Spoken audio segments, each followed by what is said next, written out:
Yesterday, we talked about forgiveness and the impact that unforgiveness has on your soul.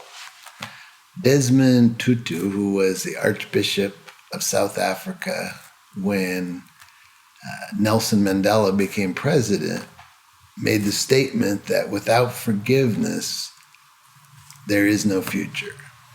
But he was saying that in a context of a nation that had been for years torn by apartheid. So all the blacks had been oppressed by the white regime. Now the power had changed hands, and what he was saying is that if there's not forgiveness, if there's not some way of reconciliation, then there is no future. It's just going to be destruction. It's just going to be back and forth. And that's true of nations. It's true of relationships. It's true of marriages. Without forgiveness, there's absolutely no future. And probably when I say that, very few people would say, oh, no, that's not true.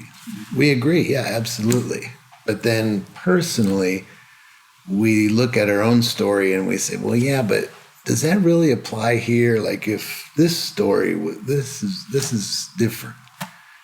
But Jesus never, ever offers another way except forgiveness.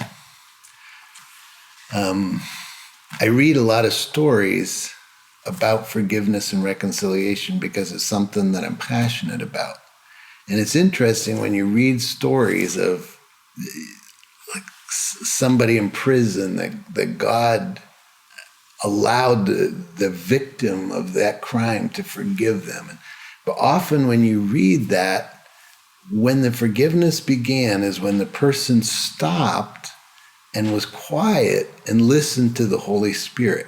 That what the Holy Spirit said to them was, you need to forgive. And that repeats itself over and over again. So what does that mean?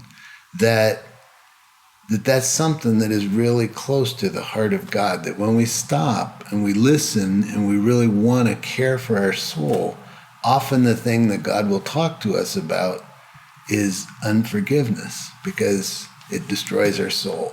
And so he will always call us to forgive. There's never a circumstance where we get a pass. Now, this one's too hard. It's always forgiveness. But he not only asks us to do it, he then enables us to by his Holy Spirit. The only way to walk in freedom is to forgive. May God help us to be forgivers.